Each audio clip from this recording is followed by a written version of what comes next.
সেখানে আমরা শুধু আমি সালমান এফ রহমানকে পার্টি করেছিলাম, কারণ সালমান এফ রহমান এখান থেকে হাজার হাজার কোটি টাকা দেশ থেকে বাইরে নিয়ে গেছে, আর এগুলির কোনো অবস্থায় ফেরত আসবে না। এই জন্য এই রিটটা ফাইল করেছিলাম টু ইনভেস্টিগেট আর কী করে এই টাকাগুলি দেশে ফেরত আনা যায়।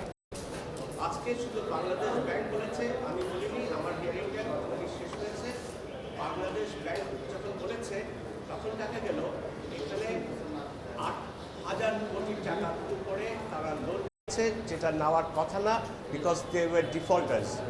তারা 60% ডিফল্টার্স ছিল 2 মাস আগে, আর এখন ডিসেম্বরের মধ্যে 100% তাদের, এটাকে কী বলে, 130টা কোম্পানির যে লোনগুলি নিয়েছে সেগুলি শুধু ক্লাসিফাইডই হয়ে যাবে না, এখানে আর কোনো বিজনেস ওরা করতে পারবে না। এটা কিন্তু গ্র্যাজুয়ালি ওভার দ্য ইয়ার্স পুরো সরকারের আমলে 48,000 প্রথমে ছিল, পরে এটা দেখা গেল এই 8,000 কোটি টাকা। এটা আজকে বাংলাদেশ ব্যাংক যে রিপোর্ট সাবমিট করেছে তার বেসিসে। তখন কোর্ট অনেক কিছু বললেন, শুনলেন, তারপরে যেটা আমাদের বললেন সেটা হচ্ছে এই যেই একটা ইউনিট আছে বাংলাদেশ ব্যাংকের, যাদের দায়িত্ব ছিল কোন ব্যাংক কী করছে না করছে এগুলি রিপোর্ট করা, আর এখানে ওদের দায়িত্ব ছিল এই যে হাজার হাজার কোটি টাকার লোন ডিফল্টার, তারা লোন ডিফল্টার হওয়ার সত্ত্বেও তোমরা আরও কেন তাদের লোন দিয়ে যাচ্ছ। সেই জন্য আজকে মিসেস জাস্টিস ফারাহ মাহবুব আমাকে বললেন যে ওদের পার্টি করতে, ওদের কাছ থেকে শুনতে চায় তোমাদের যে দায়িত্ব ছিল সেই দায়িত্ব কেন পালন করো নাই, বা যখন নাকি বেক্সিমকো এরকম তোমাদের নিয়ে খেলছে, সাপ্রেস করে আরও লোন নিচ্ছে, এইটা কেন রিপোর্ট করো নাই। এখন একটা হচ্ছে ব্যাংকিং ল, সেটা এক জিনিস, আর এখন যেটা দেখছি বাংলাদেশ ব্যাংকের গভর্নর নাকি সে সময় পালিয়ে গেছে, আর যারা আছে তারাও কিন্তু বসা আছে।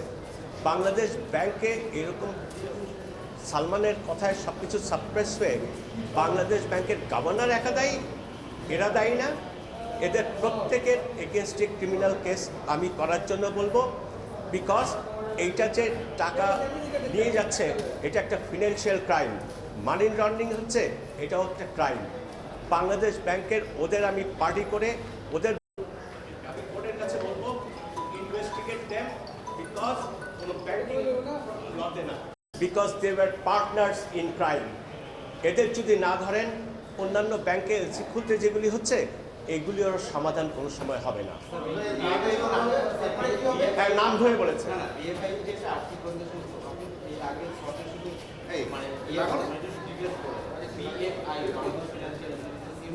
ইউনিটেড, হ্যাঁ ওকে।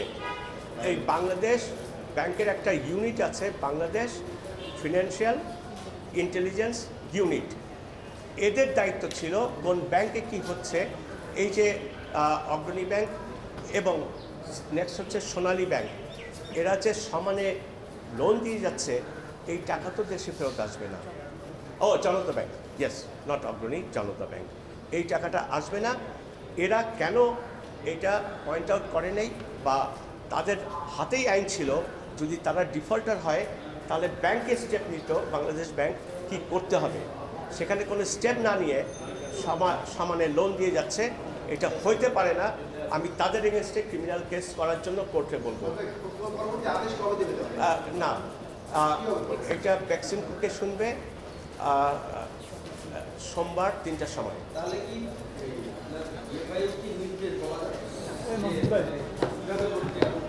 বিএফআইয়ের কাছ, তাদের কাছ থেকে জানতে চাবে, ব্যাংক চাবে, সেই জন্য আমাকে পার্টি করতে বলেছে তাদের।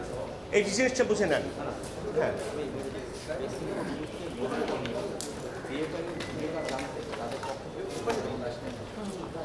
না, বাংলাদেশ ব্যাংকের ভূমিকা জানতে তাদের পার্টি বিএফআই তাকে ডেকেছে, তাদের কাছ থেকে জানবে।